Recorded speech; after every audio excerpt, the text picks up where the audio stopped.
Not sure how to measure your internal communications? Prove the worth of your internal communication strategy with Contact Monkey's email solution, built into Outlook and Gmail. With Contact Monkey, you will be able to track and analyze employee engagement from your inbox. Start measuring email opens, link clicks, location tracking, and various forms of employee feedback, such as Employee Net Promoter Score. To try Contact Monkey's free demo, visit www.contactmonkey.com/ICPro. I'm Sarah Jackson. Welcome to Internal Comms Pro, the podcast. This season, we're closing the gap. I've tracked down the experts that can help us as internal communicators close the gap from where we are now to where we need to be. We're connecting the dots to drive value and lead from the inside out. If you want to make an impact with people who are very comfortable with numbers, having numbers is a great way to make sure that you speak the same language. So measurement is going to help you demonstrate the impact of your work towards the leadership and help you optimize how you work and the content you produce. Investing in a holistic measurement methodology, speaking the language of leadership, and honoring feedback are just a few elements of the winning internal communications formula that Pierre Le Leannec uses. Pierre is the internal communications manager and producer for tech giant Google. And in this series, he connects the dots on how to close the gap from grabbing a quick snapshot to painting a complete picture of your internal communications measurement efforts. I'm so excited about this series as Pierre shares with us the first question to ask before you even start measuring, the importance of not playing with the numbers and respecting your data, and why feedback is the most important currency to you. This and much more on today's show. My name is Pierre Le Leannec, and as you may have been judging by my accent by now, I am not originally from the US. I've been in the US for the past 8 years. Before that, I was in France. So I have been working at Google for the past 3 years and a half, a bit more than 3 years and a half now. And my job at Google is twofold. I am a content producer and also in charge of the measurement and analysis for the internal communications team. Well, I can't thank you enough for taking the time to talk with me today. I know the listeners that we have this season on our podcast, they're really trying, and we're really trying to help people close the gap between where they are now and where they want to be. And within that closing of the gap, we know that measurement is huge and that it evokes this sort of internal knowing that breeds confidence in where do I go with the next part of my strategy. So we really want to talk about that and on the show today. And I know that right now, I think Google, the last I checked, has almost 119,000 employees. Is that correct? Yes, it's in that range, Okay. and we're still growing up. So, give our before we kind of jump into measurement and analytics and getting into the weeds on that, give us a little bit of sense of your internal comm structure. Is Google centralized, decentralized? How does it work there, and how many folks does Google have on their internal comms team? So I'm not sure I can give the exact number, not because I cannot, but because this is also a number that keeps growing. But this is a fairly sizable team. And to reply to your question about are things centralized or decentralized, we have a pretty small team for everything, for all the company-wide communications, which would be the centralized aspect of the communication, and a much wider team for all the decentralized elements of the internal communications.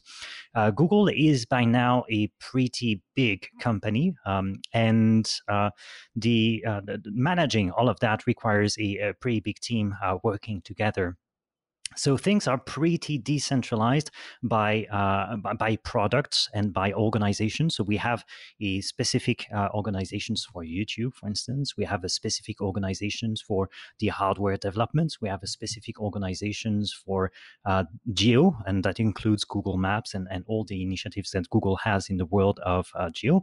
So and so on and so forth. So that gives you a glimpse of all the teams that we have, and yeah, it requires a lot to make all those instruments working together in the orchestra. Yes. Well, and I'm so happy that we got connected, because with you being a content producer, not only of Google's sort of this flagship weekly, meeting that they have. I think it's called TGIF. Is that right? That is absolutely correct. Yeah, Yes. yeah. So TGIF has been existing, just to remind or to introduce what TGIF is for your audience. TGIF has been introduced since the beginning of Google. At the beginning, it was a weekly meeting for the whole organization, and it was easy when it was 10 people. Now it's a bit more complicated with all the employees that we have. So what used to be a very informal 1 hour meeting in one side of the office with some beers and some pizza is now a much more a much bigger organization with much more production capacities and constraints, and it does require a lot of effort to set up everything. This is also a major cultural moment within Google, because this is where most of the internal communications is happening. The host of this event is the CEO, and that's where we have most of the critical communication happening about new products, new launch, new events that are about the company, but also how we work together, so workplace communication and so on. If our listeners are wanting to go down the measurement route and to really take the next step, what's a first step that they need to consider or to ask themselves before they start measuring? Where do they start? Well, the first question that anyone should ask is why measuring first? Because let's face it, measurement is an investment from your team. I know that people in the internal communications world these days are very busy, especially since the beginning of March and since everybody has been locked down. It has been massively disrupting for a lot of organizations. Certainly has been massively disruptive for Google, and we had to reorganize a lot of the process and the way we were working together. So since it is an investment on your end, the first question that you should ask yourself is, why are we going to do that? What do we want to demonstrate? And I just want to make sure that people do not go in measuring something just because it is fancy to have good numbers, or just to confirm what they want to see confirmed. Measurement by itself is going to potentially bring data that are not going to be very very easy to read if it doesn't bring the results that you are expecting. Let's say that you have an event, and if the number of views on your event are lower than what you expect, sometimes there is the temptation to play with the data and the numbers. I would recommend to avoid doing that because measurement is a tool to help optimize, improve. So you have to be as respectful of the data as much as possible. So back to your question, yes, you want to make sure that you ask the question why, and you want to make sure also that you try to select the metrics that are going to make sense for you and for the part of the event that you are, or the campaign that you're going to demonstrate. I'm going to talk about events, but measurement is not only about events. We're talking about measurement for all the campaigns that you have, internal communications campaigns that you have, be it a newsletter, a video that you're going to share within the organization, obviously the intranet that you have, or any form of content that you're going to make accessible to your team. So all those elements needs to work together. And the right type of metrics is going to be very helpful as well. So you can demonstrate impact, and you can also show what is working and what is not working, which is going to be very helpful for yourself and for the team, because sometimes without measurement, it's going to be hard to really detect the trends that are actually very useful for the organization, and maybe the content that is not as useful for them. I'm also going to mention that whenever you create content, especially in a company such as Google, or leadership is very interested in data, because we have a lot of engineers at the top of the company. We have people that are very comfortable with numbers, and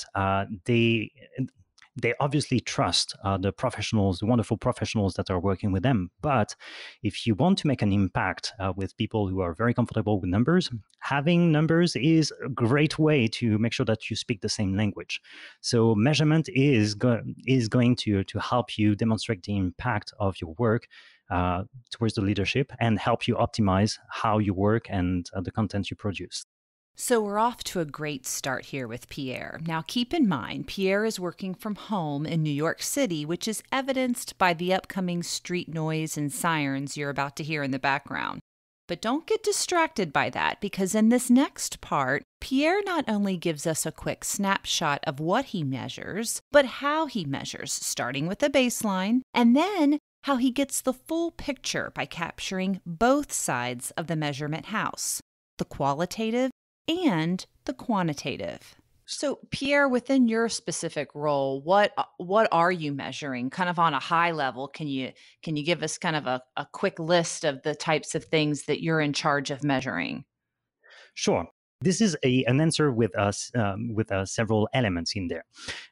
So what I measure is, first of all, the metrics that are making sense for the channel and or the campaign that I'm currently analyzing. And also, I try to take numbers or metrics that are going to be applicable across the organization, because I want to be able to make comparisons. Let's say that we have a campaign that is working very well in one side of Google. We can decide that it's working well, but we need to have also element of comparisons or baseline to actually confirm that it is working very well. Or if we have a new campaign, it's very helpful to have baseline. So to reply to your question, the things that we measure for events, we're going to measure the number of people that are viewing the events.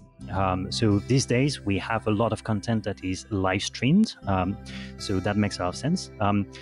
For the people who are not able to connect in real time during the live stream, we have a replay system, so people can access to the video after the event, and we also measure now the number of people viewing the video in that case. We also capture. We also capture and look at the number of views on a platform that is used to ask questions during the event. I should have mentioned that for most of the events at Google, we have a platform where all the employees have access, and they can ask questions to the leadership or to the people who are featured during the event or during the show. And this platform is very, very helpful as well, because you can get some very interesting insights and metrics: the number of people asking specific questions, the themes, the engagement, because to raise the top questions, there is a voting system. So each question can be upvoted, downvoted, commented.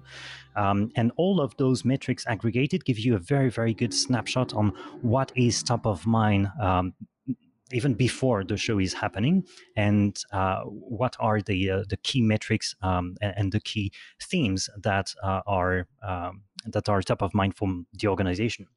So, Pierre has just given us the elements of what makes a good snapshot of the effectiveness of your internal communications.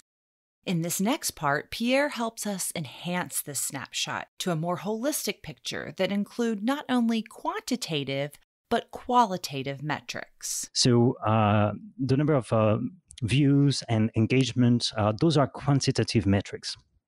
It does not give you necessarily the full picture because it's going to tell you what is working well, what is not working well. But you may be interested to go a step further and get an assessment of how the content is actually digested by your team, right?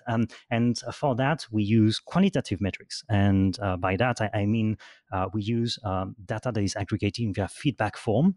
So I'm going to share a bit more about feedback form a little bit later because this is a very important part of the measurement mix. But the content and the data that is aggregating on the feedback form is twofold. We have an element of scoring, so we ask our audience to rate what they've seen, which is going to be very helpful for us to get a qualitative element of scoring. And also we have an open section where people can just express how they felt about the event or the content that they digested or that they just watched. And this is going to be very helpful for us to paint this picture that we want to be as comprehensive as possible with both the quantitative aspect of it and the qualitative aspect of it. It requires to have a little bit of text analysis because you're going to be faced sometimes with a lot of content. And we can talk a little bit in a minute if you want about tips and tricks to digest a lot of data. There are several tools that you can use. The first one is using word clouds to aggregate the major themes that are discussed in a corpus of text. Another option that we are also working with is using natural language processing systems. We have APIs that exist on various platforms for natural language processing analysis, and plugging those APIs to your corpus of text is going to help you detect the major trends in terms of themes or sentiment that people are sharing on those feedback forms. I think that you make such a good point to identify all of the elements that give you the full picture. So the qualitative and the quantitative. So this is so helpful. So we've talked about events, kind of all the things that you're doing to measure those. I want to go back to talk about your campaigns. How do you assess the performance when you are launching a campaign? Email is obviously a very important way to distribute content within a company or make sure that the information is shared properly. And yes, by now I'm sure that your audience is quite familiar with a lot of email tracking campaigns. This is something that is very well charted in the external communications world with marketing campaigns using email platforms pretty the usage of email platform is very common. But for the internal communications world, I would make the case that it is as important to know how is your audience going to receive your content, and the same system apply for email campaigns. You want to have both quantitative elements to detect the content that is working or the content that is trending, and you also want qualitative elements. So we have a company-wide newsletter that is sent every day, and it has been very helpful for us, especially since the beginning of the shelter-in-place and lockdowns across the companies, because we're a global company, and we from overnight almost we had to completely reorganize how we were working. And this is the case for a lot of other companies, right? And email has been a really a key way to reach out to our own employees. And the newsletter that we have, we certainly observed an increase, a very sizable increase in the readership. So the metric that we measure is pretty basic because this is the metric that is provided by the platform that we use. We measure the open rate. We also measure the click-through rate, number of clicks on specific links that are shared. Those are the quantitative metrics. It is very insightful for us to know the number of people that are viewing a specific email or clicking on a specific links, especially when we want them to take action. But I would argue as well that this is a very incomplete picture if you do not have, or if you're not tracking the qualitative aspect of your campaign. And we have an editorial team for this newsletter that I'm referring to, and this editorial team is putting a lot of effort in creating the content that is going to be as relevant as possible for the internal audience at Google. So we want to make sure that this editorial team is equipped with what the audience is thinking about the content that they're creating. Again, we are using a feedback form, and we are pretty lucky at Google because there are a lot of tools that we can use for ourselves that are made by Google. So there is obviously Google Forms that we can embed on plenty of surfaces, including on emails. I'm just going also to mention, and I'm sorry that will sound very self-serving maybe, but I'm going to mention a lot of tools from Google because that's the tools that we use. They are working pretty well for us. And the good news is that they are accessible for a lot of people. They are accessible probably for most of your audience, and most of them are free. So I would certainly recommend to have a look and be curious about applying some of the advice, tips, and tricks that I'm sharing during this podcast to your own organization. What are your organization's most valuable employee channels? SharePoint, employee newsletter, the mobile app? Where your employees are consuming their corporate comms are essential metrics to your team. Now, I want to make mention here of Circle Broadcast. You got to check out this tool because it provides internal communicators with cross-channel and employee metrics needed to continuously optimize and improve. Using shareable custom dashboards, Broadcast tracks what analytics matter most to meet your goals. Visit circle.com/insights to learn more. That's CERKL.com/insights.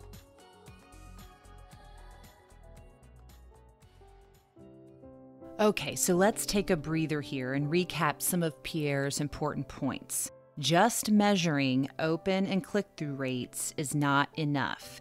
Keep in mind here that you should absolutely be measuring those two areas at the bare minimum. But the pros that I see go beyond these metrics, and they certainly do not report that kind of measurement to leadership.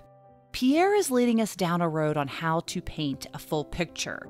So the pro tip to close the gap: go beyond open and click-through rates. Now, in this next part, Pierre helps us take the next step in getting a more complete picture. He uses a feedback form, which he says is the most important currency, and he connects the dots on how to close the loop between you and your audience.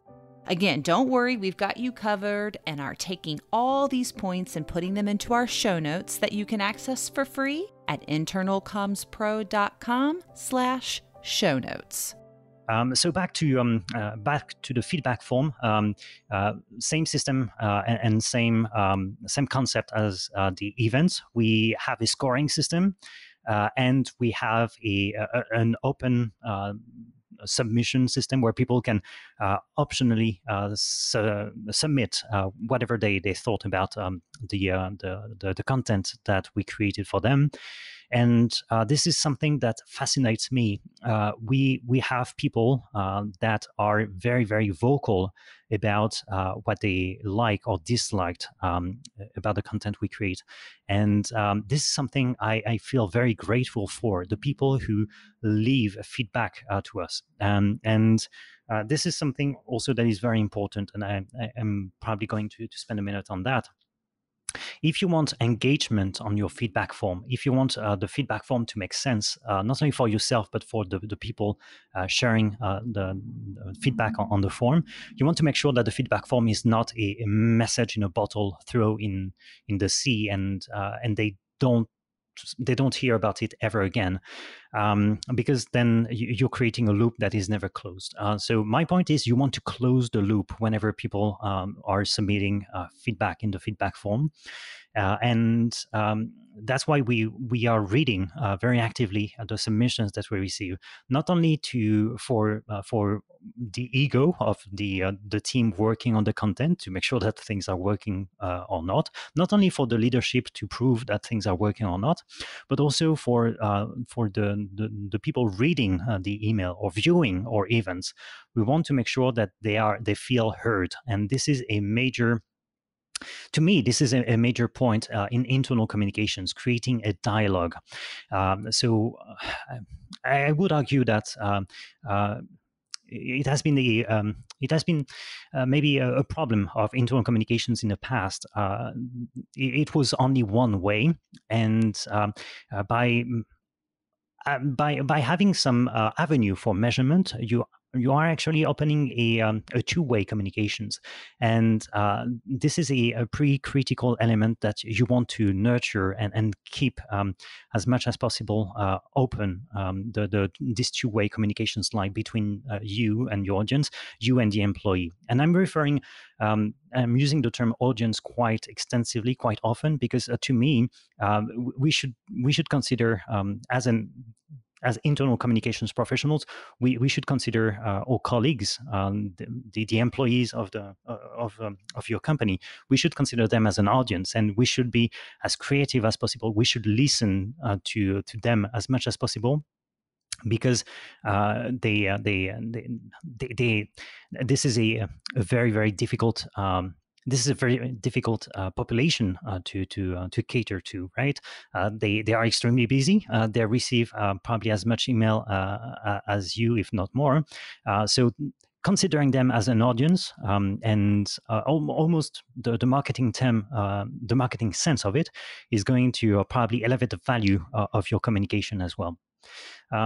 So yeah, about the feedback form, making sure this is a two-way communication, and making sure that you close the loop at some point. So whenever someone submits a very relevant piece of feedback, making sure that potentially you contact that person, or if several people are submitting the same feedback, you can group the replies that you're going to them. And whenever there are suggestions that make sense for your channels in terms of improvement, maybe that the team didn't like how you presented an information, or maybe that they have technical recommendations about how to format your newsletter, or ideas on how to make your event more engaging. Well, listening to them and implement those change, and maybe also give a heads up.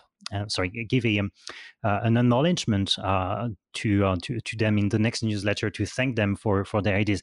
My point is making sure that those people are recognized and acknowledged whenever they leave feedback, because feedback is probably the most important currency that we may have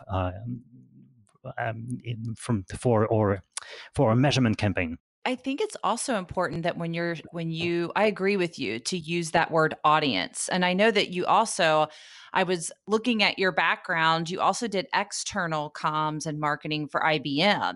I think a lot of our language in thinking about the employees as an audience is key. I almost want to change internal comms to internal marketing, because they are a group that, with employees, you are constantly still having to sell to them the value of that Google is providing to them. So I think that's a key designation. And I think the other key is when you talk about this two-way dialogue.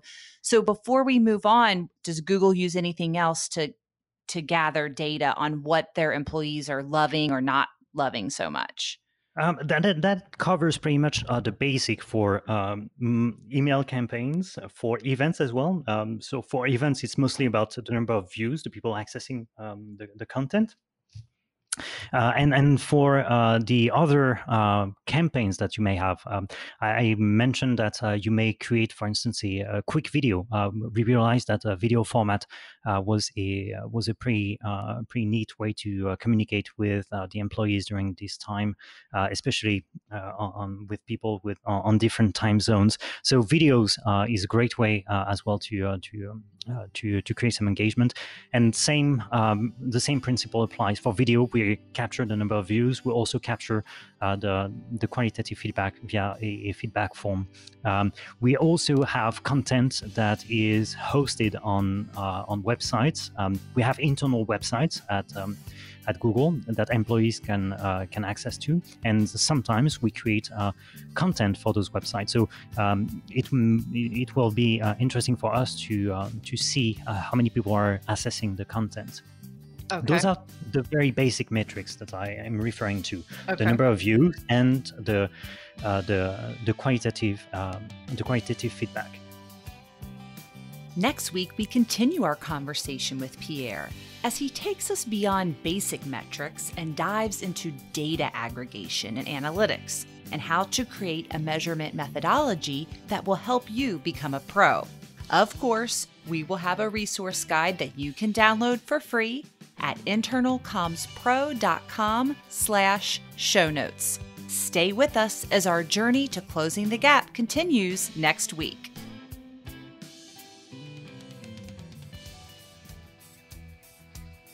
Internal Comms Pro, the podcast, is produced by Super Awesome Media. Our theme music is Big Vision by Purple Planet Music.